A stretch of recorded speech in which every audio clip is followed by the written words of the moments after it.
Hi, my name's Tara Wolfinger. It's October 5th, and I'm recording the second case connection assignment for the medical biochemistry course. The first case I'm going to talk about is case number 3. In this case, the patient was found to have serum insulin levels that were significantly lower than the control levels. So with this lower than normal insulin level, we would expect this patient to have fasted blood glucose levels that are above normal range. This is because one of the roles of insulin is to signal the peripheral tissues to increase their glucose uptake. So with less insulin present, there would be less of this signaling going on, and ultimately less glucose would be absorbed. This would result in an increased amount of glucose left circulating throughout the bloodstream. This increased blood glucose level explains the symptoms that this patient was experiencing. In regards to the persistent thirst and the frequent urination that this patient was demonstrating, this would be explained by the fact that their body was attempting to increase their fluid intake so that they could get rid of this extra glucose and flush it out through the urine. The drowsiness that was experienced by this patient would likely be due to the fact that the cells and tissues were not receiving an adequate supply of glucose, and this would subsequently decrease ATP synthesis and explain the lack of energy and drowsiness that the patient was experiencing. In this patient, there would also be an increase in glycogenolysis and gluconeogenesis. This is because, along with the aforementioned fact that insulin increases the uptake of glucose by the peripheral tissues, it also acts by inhibiting glucagon secretion. So with a decreased amount of insulin in the body, there wouldn't be adequate inhibition of glucagon, and this would eventually lead to an increase in glycogenolysis and gluconeogenesis.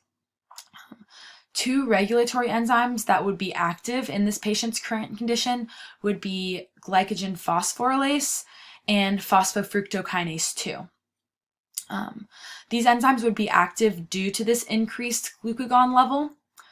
When glucagon is present and at a high level, this increases the production of cyclic AMP, and this will subsequently lead to the phosphorylation and activation of both of these enzymes. It should also be noted that the phosphorylation of phosphofructokinase 2 will lead to the inactivation of the kinase function of this bifunctional enzyme while activating as a phosphatase. So in summary, this patient's low insulin levels will result in increased blood glucose levels due to a decrease in glucose uptake by the peripheral tissues and an increase in the activity of glycogenolysis and gluconeogenesis. Case that I'm going to talk about is case number 4. So I believe that the most likely diagnosis for this patient is glycogen storage disease. There are multiple types of glycogen storage disease, but in general, affected individuals are either lacking or possess a defective version of one of the enzymes that's required for glycogenolysis.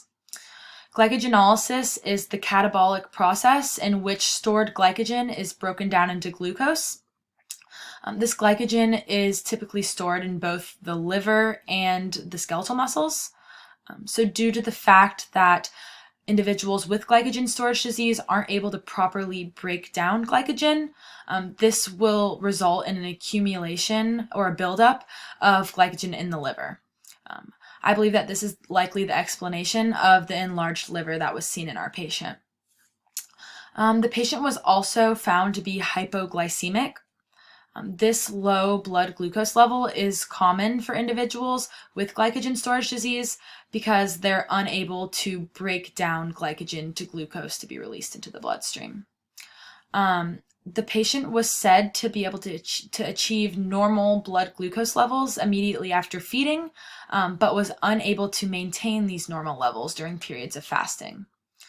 This is characteristic of individuals with glycogen storage disease because the problem isn't in their ability to take in and utilize dietary glucose, but rather that they're not able to obtain glucose from those glycogen stores in the periods between meals when they're fasting and when that dietary glucose is no longer readily available.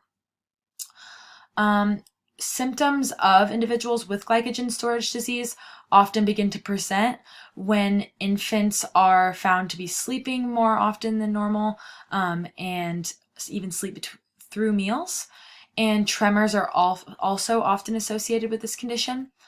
So our patient did demonstrate both of these symptoms with their jitteriness after feeding and their recent tendency to sleep longer between meals.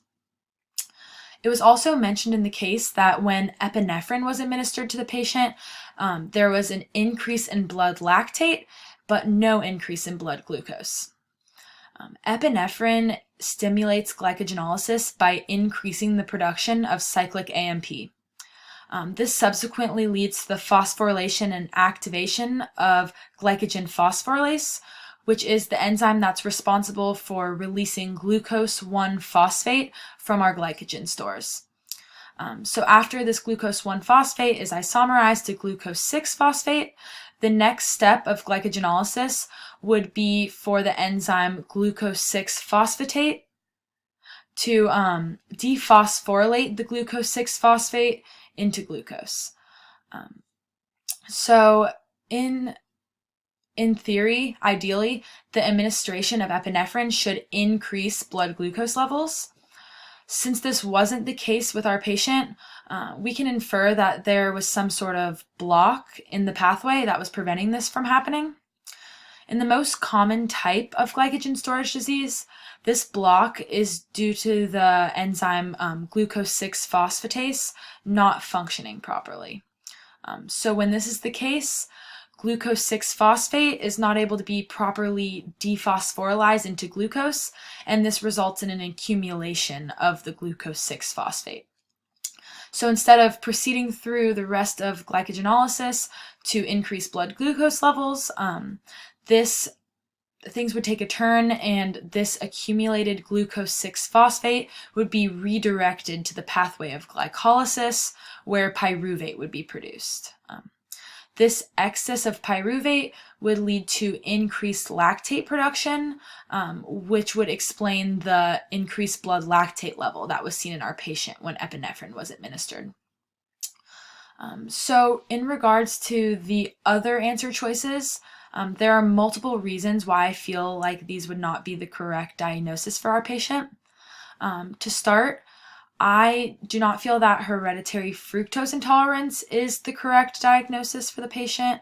Although some of the symptoms of hereditary fructose intolerance are similar to glycogen storage disease, such as hypoglycemia and enlarged liver, I do not feel this is the right diagnosis because in the case it stated that the infant was fed solely breast milk from the time it was born. Breast milk is generally composed of galactose and glucose. So individuals with hereditary fructose intolerance typically don't begin to show symptoms until their diet is switched from breast milk to foods that include fructose. The second answer choice that I don't feel is correct for the patient's diagnosis would be galactosemia. In the case, it stated that when labs were done for this patient, there was nothing remarkable found other than the blood glucose level, the decreased blood glucose level. So I feel that if galactosemia was the correct diagnosis for this patient, we would have likely seen an increased level of galactose on these labs. There are also some symptoms that are associated with galactosemia that this patient didn't demonstrate, including jaundice and abnormal bleeding.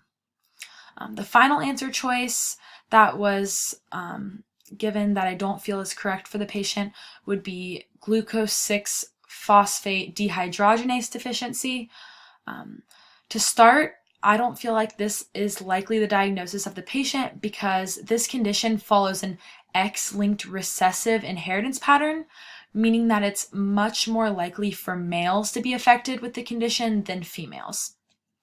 Along with that, there's some symptoms that are commonly associated with this condition that the patient didn't demonstrate, including jaundice and darker urine.